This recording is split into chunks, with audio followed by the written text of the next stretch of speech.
Feeling cold is physically painful. It hurts your fingers, it hurts your feet, it hurts your face. It's also potentially very life-threatening.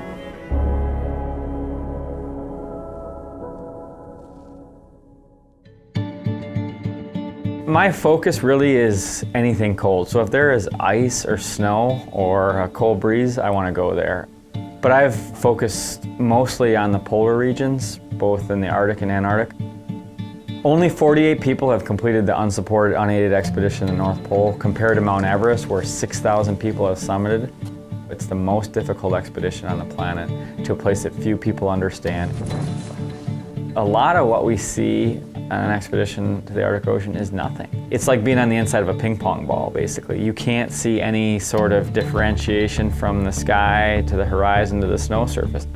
It's also incredible to look out on a clear day and see the sheets of ice that are rafted together like blocks as big as houses, pressured in these amazing, incredible shapes. You can't help but just stop and be amazed. This is my third expedition to the North Pole. The Arctic Ocean is changing very quickly compared to a lot of other places. Scientists estimate that the Arctic Ocean will be ice-free in less than 50 years in the summertime. Unfortunately, we find ourselves not doing these adventures because they're there anymore, but because they might not be there in the future. Our North Pole trip realistically may be the last of its kind in history, and so it was very important for me to do this adventure so that people have an idea of what this place is like right now, so that we can look back and say, this is what we once had.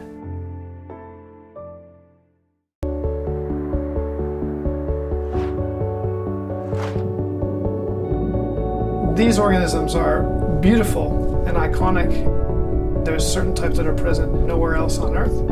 So it's very important to study them.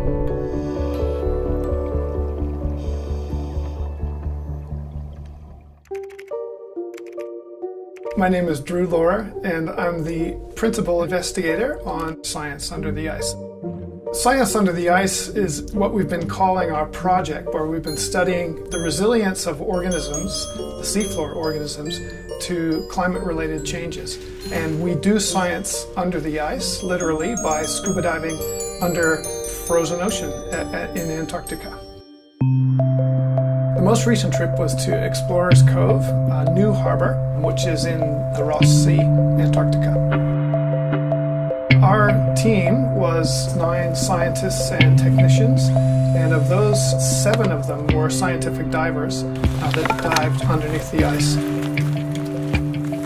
We are about to commence our dive operations for the morning/afternoon. On this trip, we went diving underneath the ice to deploy a large-scale experiment involving incubation chambers that we deployed to the seafloor. We also surveyed the fauna using standard survey techniques, and we collected organisms for isotopic analysis so we can reconstruct food webs and how they've changed since our previous trips. The water is -2 degrees Celsius. It's very, very cold. And we have to dive through 10 feet of sea ice in order to access our study sites. Diving under the ice is quite surreal. It's like diving in twilight because the light is dim. It's almost, in some ways, like diving in outer space because of the vistas that you get towards the underside of the ice with the light coming through. And the clarity of the water is unbelievable. It's almost like you're floating in air rather than floating in water.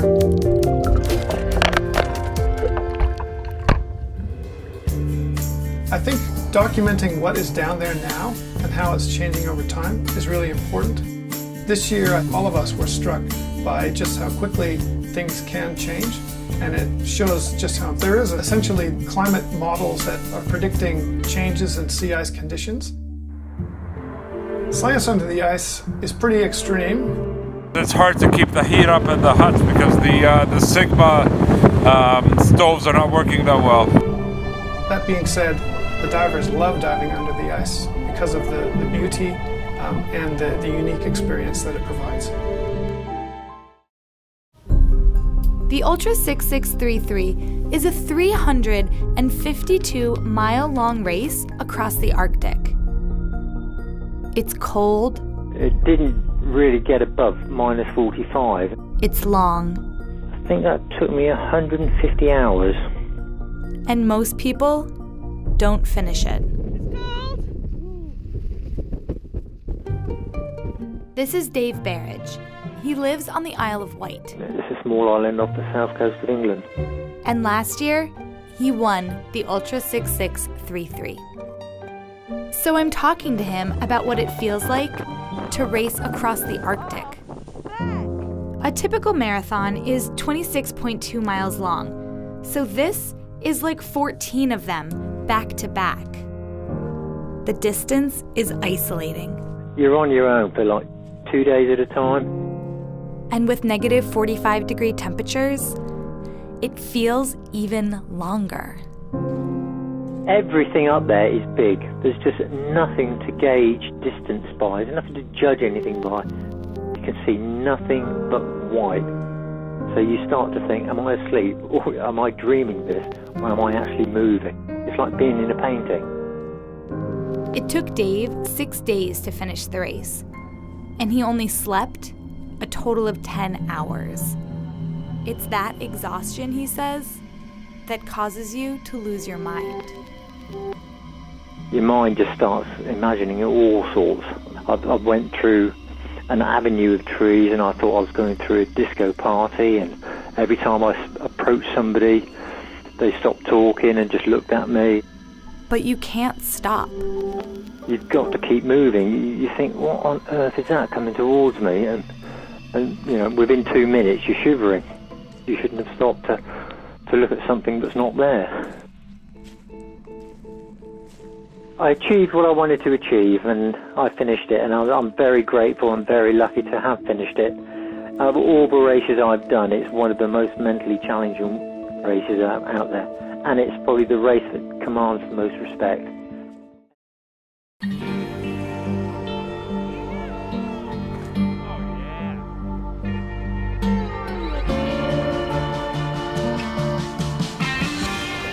A lot of people's reactions when we told them we were going to go basically to the North Pole and ride mountain bikes were, are you bringing ice tires? You know, because most people think of the North Pole, they're like, okay, it's going to be cold and full of snow. They don't really realize that there's an Arctic desert up there.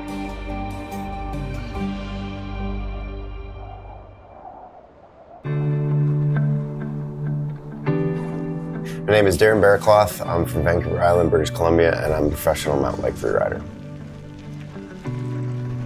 Freeriding is all about picking your own line and being free to interpret the mountains in any way that you see fit.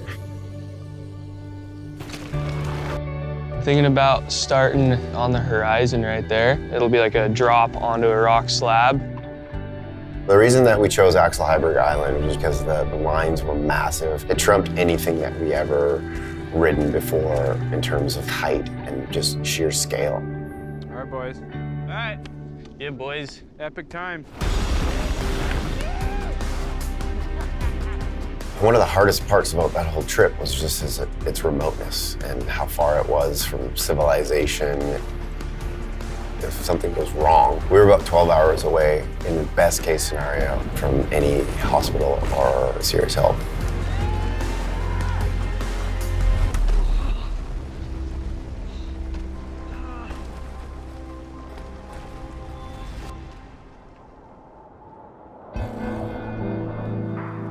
The landscape up in the high Arctic was it was breathtaking. Standing at the top of the line, just soaking it all in. It's a pretty rad feeling. One thing that's amazing about mountain biking is the fact that you can take it anywhere, that you can climb mountains with it, you can descend mountains with it, you can travel long distances with it, and you can stuff it in a box and fly it around the world. To go up to the high Arctic, 400 miles south of the North Pole, and ride my bikes, it's a pretty amazing thing to do, and check that off the bucket list for sure.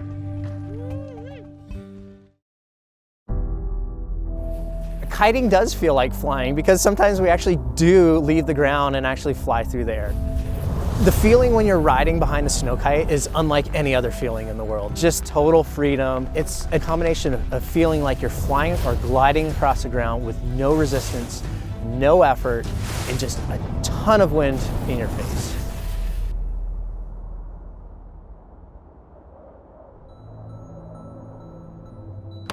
My name is Tom Fredericks, and I'm a snowkiter. Snowkiting is basically getting pulled on the snow with a giant kite. To be able to snowkite, you need a big 4-line kite, a waist harness that you hook into, and your skis. 12 years ago, I moved to Alaska to establish the first kiteboarding and snowkiting school. I fell in love with the mountains and the open air. Thompson Pass is one of the best snowkiting venues in the United States, if not the world, just because of the plentiful snow, the wide open terrain, and the steep mountains. It makes it truly a world-class venue. Alaska Kite Adventures puts on the Snow Kite Festival every year. We have about 30 to 45 snowkiters come out to compete.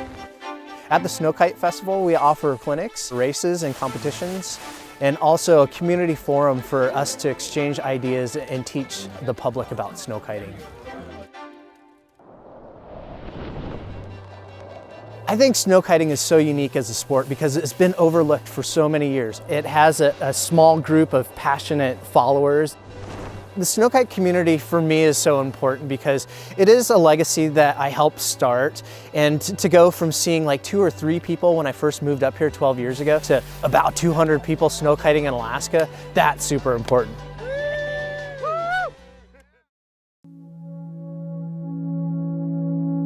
Making drawings on land on quite a large scale is something people have been doing for thousands of years.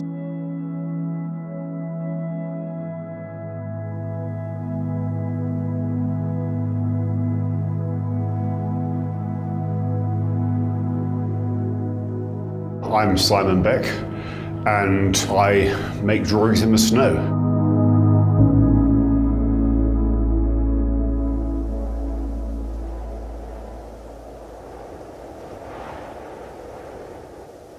It started as a bit of fun, but gradually it's taken over my life.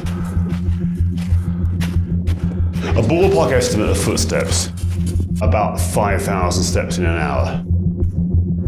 A big drawing, 2 hours measuring, 8 hours work, you're looking at 40,000 steps.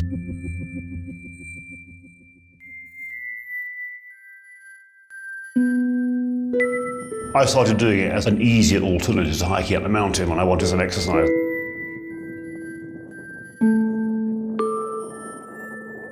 You're starting with a drawing on a piece of paper, or else a drawing in your mind. Just treating it a bit like an orienteering map. You're just going a certain distance in a certain direction, determining distances by counting paces.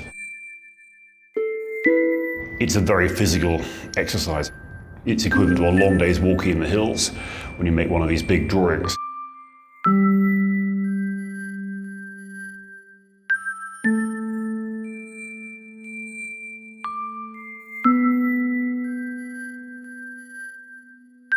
I'm just about the only person in the world doing anything like it.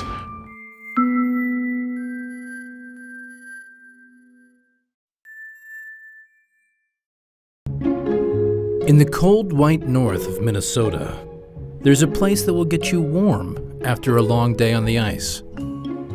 You can do some fishing or have a tasty beverage. And it's something of a dream for Josie.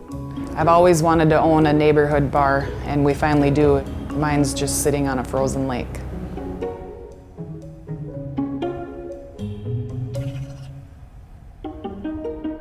Ice fishing is a way of life around here for people. It gets so cold, below 0 temps quite often, which allows us to drive and put houses out and drill holes in the lake and fish. When it gets cold enough in the early winter, Josie's husband goes out and tests the ice to make sure it's thick enough. If it is, they can put the bar together, and then the ice hole can open. The ice here is so thick that this bar sits on top of it. To come to our bar on the lake, you just drive your car out on the ice and park. We don't have a parking lot, you just park wherever you want, walk in and have a beer. People like to fish and drink beer, and from our bar here, you can do that all at the same time. The local favorite drink here is called the minnow shot. People will actually take a live minnow, which is fishing bait, and put it into their shot and drink it. Oh boy. Oh yeah! Oh, he wiggled a little bit. Yeah. As delicious as that seafood beverage sounds, people come just because the fact that the bar exists is pretty amazing. People's reactions to this bar are from crazy to they don't understand it to that's the coolest thing ever. They come from all over the world to see it. It's very seasonal. We're only open 20 days.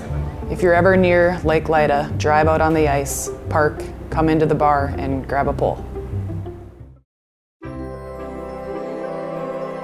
When I think about the wilderness of Denali, I think of vastness and how small we are in that great big wintry world. Sled dogs are not the National Park Service's idea. This is an idea that we have adopted from everyone else who knew that dog teams were just the best, most reliable, and I'd argue most fun way to travel around Alaska in winter.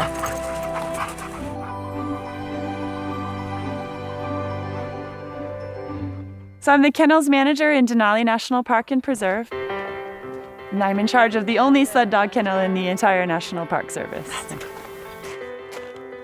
In 1980, the original park boundary was designated as wilderness, and officially designated wilderness is the highest level of federal land protection available. And it means that you can't use any motorized form of transport to travel.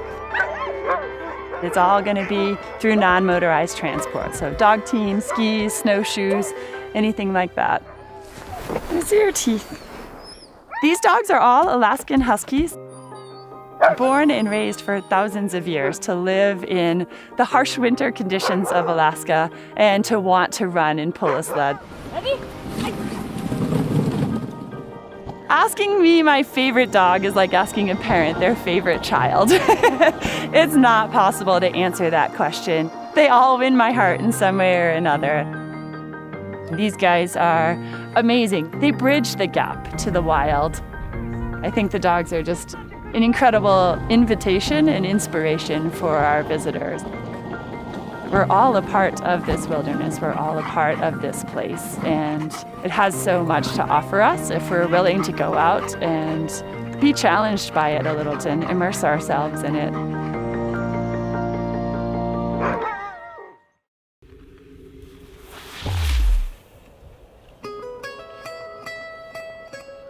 Legend has it that in this small village in northern China, the first skis were made out of wood and horsehide over 10,000 years ago.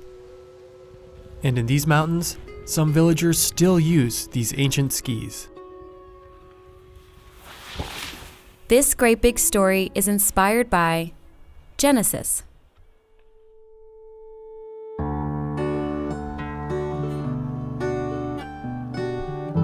In this region, winter is 7 months long. And during that time, villagers still use these ancient skis for long excursions. 我在马里西马很少长大这个花木森，我在牧民嘛。花木的人我知道他就很早以前这个古老马匹化身份就是这个地方的当兵的人就是以前打猎用的嘛。Residents here say local cave paintings from over 10,000 years ago show people using tools on their feet to get around. The way these ancient skis were designed hasn't changed for centuries. The direction of the horse fur allows the skis to slide forward while preventing them from slipping backward when traveling uphill. And the region is known for the very special wood these skis are made out of. 这个古老毛皮化身份就是松木，这个树林里面那个白松木油，那个别的松做起来的话就软的坏掉，也是断的也坏得很。一个礼拜一个月那个山里面走的话，就腿也冷，腿也走不了了不行。这个化身份的体行1年都没有问题。就是村子里面我们好几次得了奖。09年开始，我们项目是自己这个地方搞的嘛，然后这个地方3届是我第1名，然后后面在好多比赛去了，这个亚洲比赛也参加了，那个东北地方，那个国外的人来参加的，我们那地方得的也是第1名。我的说法就是这个传统的滑雪员一代一代都传下去。Like a scene out of Frozen, in the mountains of Shaanxi Province in northern China lie the Luosan Mountains Ningwu Ice Caves, a spectacle of icicles, ice falls, and ice stalagmites. These caves are thought to have formed around 3 million years ago during an early ice age. And while there are many caves like this around the world, the Ningwu Caves are special for one particular reason. This cave stays frozen all year long. While temperatures can reach up to 70 degrees outside in the summer, the temperature inside never rises above 32 degrees. Scientists believe this is due to the cave's natural bowling pin shape, which traps cold air inside. Stretching thousands of feet down, the top 300 feet are open to the public, with 5 layers connected by a winding maze of ice stairs, holes, and bridges. Established as a national park in 2005, the caves are staged with colorful lights, emphasizing the grandness of this ancient cavern. It is truly a sight to behold. Svalbard, one of the most remote places on Earth. A place where polar bears outnumber people, and for almost a century, brewing beer here was illegal. But one man changed that, and now against all the odds, you can drink Arctic craft beer, made from 2,000-year-old glacier water. Welcome to Svalbard. Welcome to Svalbard, the northernmost town in the world. Very small polar bears than people. It's true. It's true. It's true. There are more polar bears than people. You're in the Arctic. Some things are weird in the Arctic. So why was brewing beer illegal in the first place? It all dates back to Svalbard's mining days in the early 1900s. Miners were showing up drunk to blow holes in the earth, and the folks in charge weren't exactly thrilled about tipsy demolition crews. So a law passed that limited how much alcohol you could buy. Yep, a beer quota. But miners, resourceful bunch, they quickly found a way around the limits by brewing their own beer. So naturally the next step, a new law that banned brewing altogether. Which brings us to 2015, where one bold, beer-loving legend, cheers to Robert Johansson, decided enough was enough. He lobbied to change the law. Robert, who founded the brewery, has been living on this island for 45 years or something like that now. He just came to brewing because he was kind of bored, actually. Robert went to the government to change the law, and they said no. But he was persistent and didn't take no for an answer. He called the same lady once a month for more than 5 years. And then she called him back and said, Robert, hey, now you can do it. We changed the law for you. And after all that, in 2015, he did it. The ban was lifted, and Svalbard Brewery became the first brewery in the Arctic. But this isn't just any beer, it's made with some of the purest water on the planet, fresh from the Arctic glaciers. The glacier water is very unique, as the minerals it brings with it are essential for brewing. I imagine getting the glacier water to be quite a long process. How do you extract it, Titian? It is just in the tap water. Not that long then. We don't hike out and grab the glacier water. The melting water just runs into our water sources. In Svalbard, the purchase of alcohol, including beer, is regulated by a quota system managed by the governor of Svalbard. We have a rationing system where we use a card like this. So if you come to the store without this card or without your airline ticket, then you don't get to buy any beer or spirits. In a month, they can buy 2 bottles of spirits, 24 beers, and 1 bottle of strong wine. But what do the locals think of these laws? There are alcohol rules? What are the alcohol rules? Okay, maybe a different local then.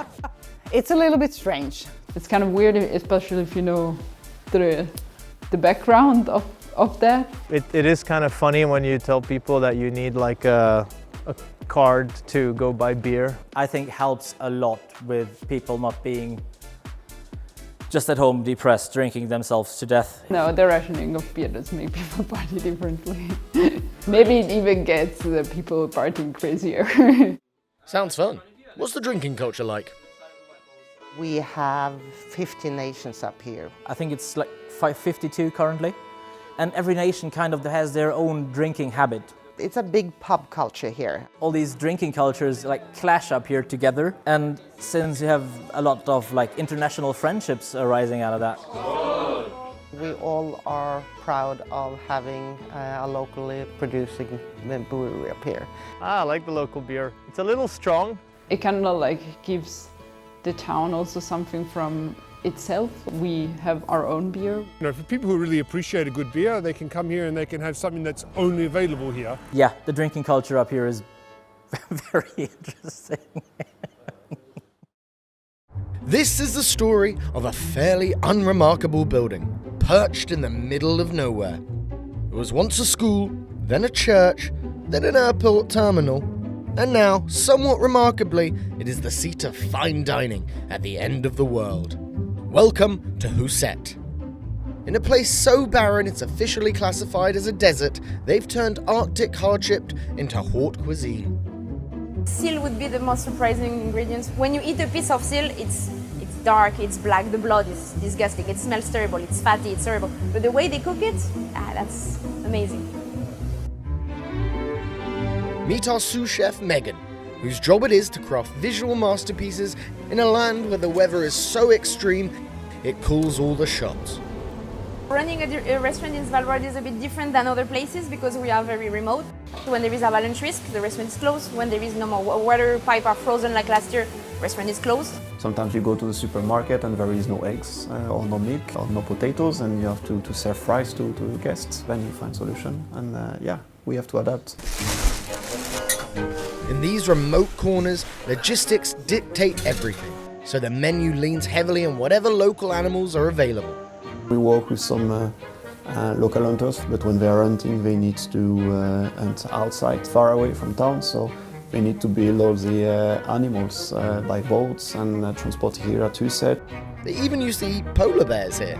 It turns out the meat can be somewhat poisonous, so diners had to sign a waiver just in case something went badly wrong. When it's a hot winter, the snow melts and then it's ice and then the reindeer, they don't find food anymore, so it's less reindeer. It is what it is and we have to make it happen. To make ingredients last throughout the long Arctic months, the team turns to an age-old technique, fermentation. We are totally aware that we are in a remote place, that we depend on products from the outside, so everything that we manage to bring here to set, we need to use it and not to waste it. We are doing a lot of fermentation and working as much as we can with local ingredients, so we are trying to get as much as we can out of this system of bringing stuff from mainland.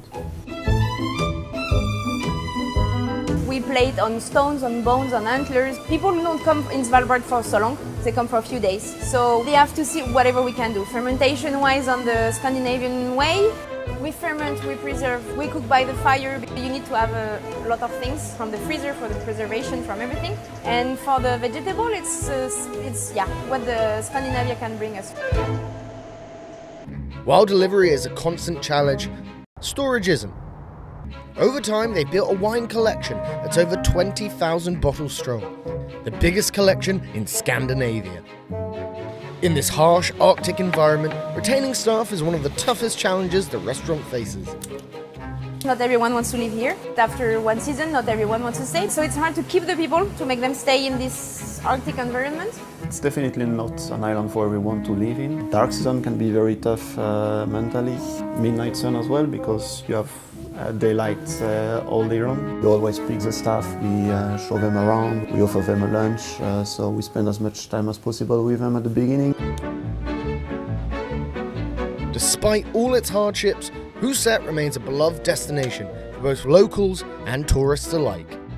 I think it's great for people to come in, to visit, to try it, to learn about Arctic cuisine. It's quite an experience to come to such a remote place like this and be able to go to a 5-star restaurant and have 14 courses. I have been there a few times. very exclusive, very nicely presented on the stones, on the reindeer antler, very high level. For the tourists, most of the time I have to say they're quite amazed to discover this fine landing here in the North Pole. It's very not something that you will find anywhere else, and something that you will remember all your life. Very nice. I'm super proud to be in this old house, this old building. On Saturday here you have tons of snowmobiles just parking there. All the cars of town are here, so it's a place to gather together and to have a good time, I think.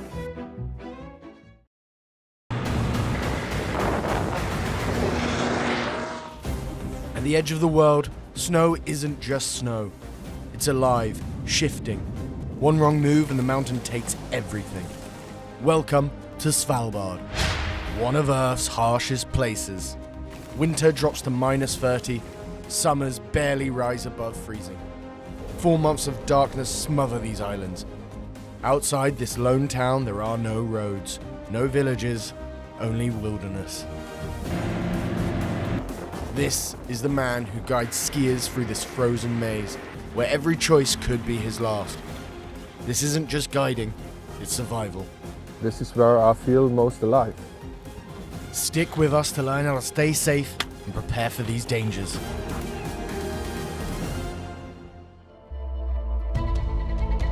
With sea ice disappearing and polar bears growing desperate, every journey beyond town limits requires more than just warm clothes and a sense of adventure.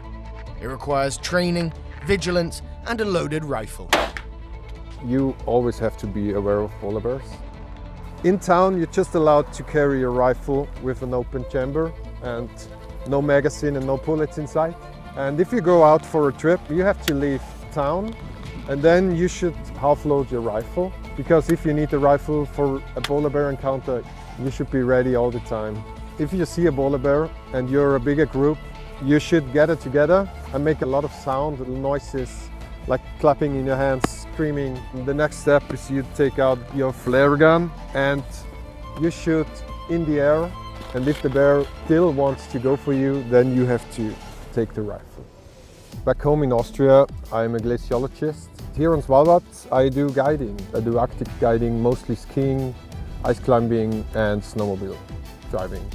Svalbard is a magnet for fans of extreme travel, drawing over 100,000 visitors each year. A guide's job here can range from swift ski tours to brutal 6-day expeditions. Survival is everything. Avalanches, polar bears, Arctic storms.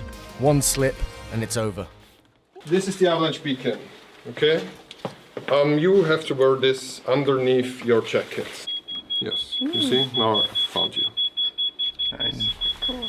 The responsibility here as being a guide is really, really high. You are responsible for their life, for their safety. You have to check the thickness of the sea ice, and in the same time you have to look around and be aware of polar bears.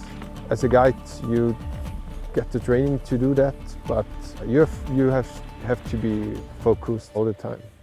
If you go out for a tour, you always have to have plan B and C, because the weather changes very quickly here on Svalbard. So it can be sunny now and in 20 minutes it's whiteout and it's storm and it's cold. Here, beauty and danger live side by side. But as the climate shifts, the threat of an avalanche grows.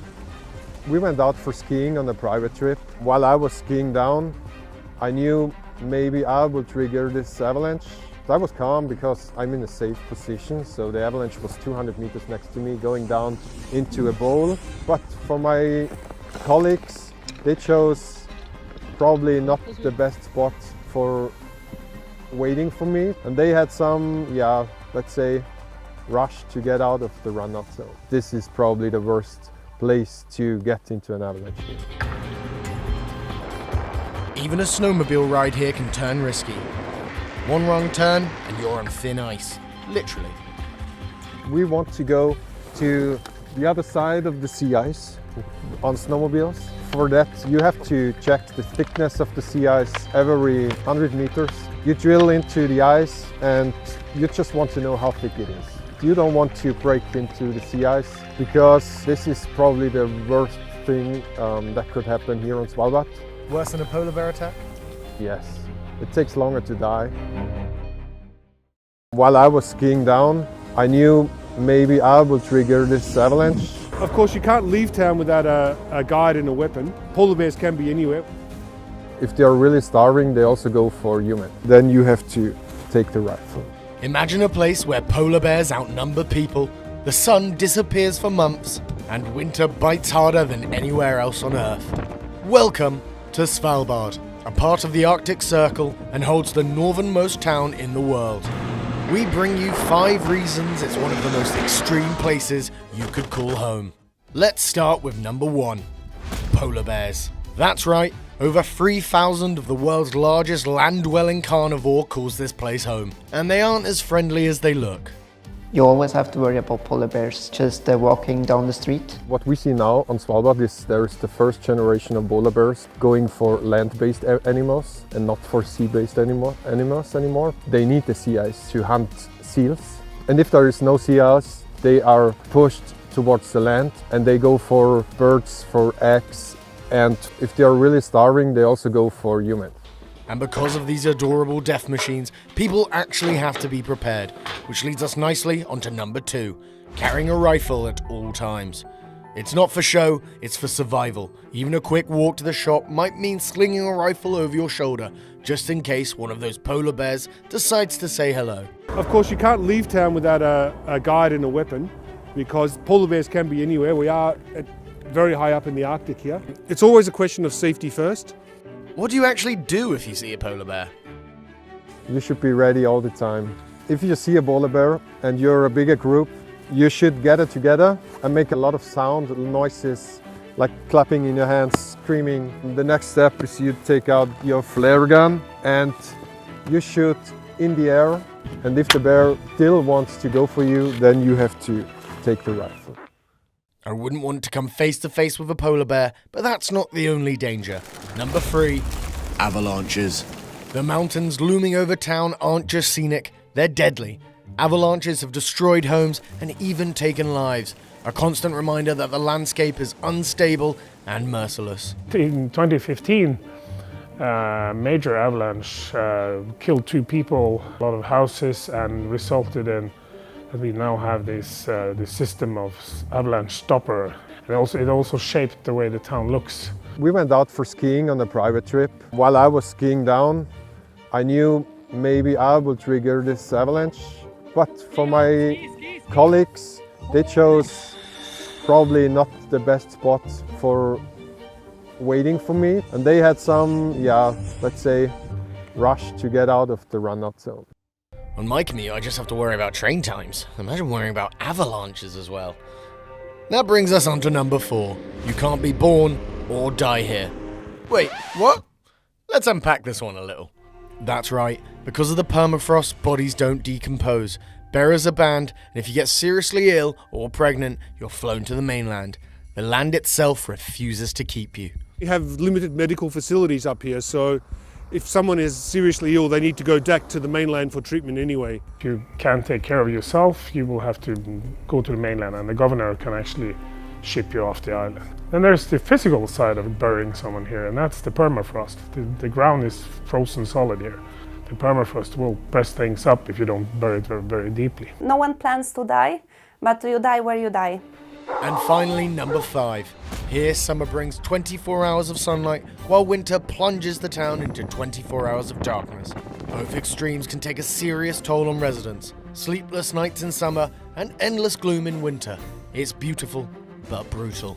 It's a little bit disconcerting trying to sleep with constant sunlight, but you just get some thick curtains and eye mask and try your best to sleep. When it's light the whole time, you can go out even at 9 or 10 at night and go skiing and go back to bed and you're tired. It's definitely not an island for everyone to live in. Dark season can be very tough mentally.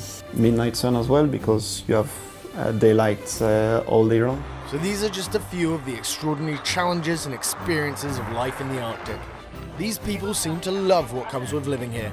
Could you handle it? Let us know in the comments. The perfect weather for a snowball fight. But this is not your average icy brawl. 皆様の北からの熱い戦いをご期待申し上げまして。You might be wondering what is going on. This is Yukigassen. Snowball fights are no longer just for family winter frolics. This sport has a rule book, special equipment, and even a federation. And we're teaching you how it works and the tips that you need to win. 雪合戦に必要になってくる資質はまず負けず嫌いなことで、 all with the help of prior champions, the Tobu Raiders. If you want to know how the pros make the perfect snowball, stay with us. 私の得意な技はロブって言って山なりの球を投げて。 But first, here's how Yukigassen became a legitimate sport. It all began in 1977 when a volcano erupted in Hokkaido, Japan. The impact on tourism was severe, but the town rallied to find a solution. With the long snow season, a new winter sport was the perfect remedy. Locals set Yukigassen in motion, creating a rules committee, protective gear, and the first international Yukigassen championship. Today, 127 teams from around the world compete at the foot of the volcano, which has not erupted since, but still smokes to this day. And now organizers have set their sights even higher. 競技性がどんどん高まってしまって、一時はオリンピックを目指すと。When it comes to the rules, it's a bit like dodgeball meets capture the flag. 2 teams of 7 players enter the field. To win a game, a team must eliminate all opposing players by hitting them with snowballs, capturing their flag, or having the most players remaining on the field when time is called. The match consists of 3 rounds, each lasting 3 minutes. The team with the most wins after all 3 rounds is declared the winner. Each team is allowed 90 snowballs per set, but they all have to be made before the game begins using regulation snowball makers. 雪玉は試合中は転がして補給することになりますので、割れないためには雪玉作りの時から固く作ることが大事になってきています。雪玉も寒い中だと氷のような形で固まってしまうので、痛い思いしたくないので、その分必死になって避けれると思います。Hitting your opponents might be encouraged, but you can still get penalties. 暴力的な行為や、行うと失格になります。暴言を吐いたり、あとは暴力を振れたりっていうところですね。例えば相手にヤジ言ったりだとか、そういう暴言吐いたりだとイエローカードが出たりということがありますけれども、投げて当てる分には特にそれが逆に求められるスポーツなので、ストレス発散になります。Now that you're an expert on the rules, here are the Tobu Raiders' hot tips on how to win. First up, sunglasses under your visor gives you an advantage. サングラスの役割は、相手からの球を目で追っているというのを相手に悟られないために、例えば山が上げられてこう上を見てしまうと、その間にストレートでストレート投げたら避けづらくなるので当てられやすい。Being tall is usually an advantage in sports, but not in this one. 雪合戦の、個人的な特徴といたしましては、よくある、身長がその武器として比例するわけではないというところが、私としては一つ大きな魅力になっておりまして、背が高い方よりかは私みたいに背が低い選手の方が、その潜れる避けれる率が上がる競技かなと思っておりましたので。Next, you'll need to master some throwing techniques. 私の得意な技はロブって言って山なりの球を投げて相手の壁に隠れている選手を当てるっていうのが得意な技です。まっすぐストレートが速い人たちはいっぱいいるんですけど、やっぱり隠れてる人には当てれないので、やっぱりその山なりの球をいかにうまくなるかっていうのが昔からこう言われてたことで。You don't need snowballs to practice. 普段の練習は、室内で基本的には行っておりまして、テニスボールにこうガムテープで固めた球を使って、室内で行っております。And once training is done, a good luck ritual. チームで毎回試合前に、コートに、礼をします、お願いしますとか、ありがとうございましたっていう形で、コートにもですし、あとはさばいてくれる審判の皆さんによろしくお願いしますっていう意味で、毎回礼をしてます。Now you've got the knowledge to become a Yukigatsun champion. 体験すると中毒性がありまして、何度もやりたくなる。雪を見るとどうしても握ってみたくなるのが人間の差がでして、握ったら人に当ててみたくなる、こんな手軽にできるスポーツは他にないと考えておりますし、雪さえあれば誰でもできる、よくこれを考えついたなと、そういうふうに思ってますし、それがうちの町の宝だろうと思います。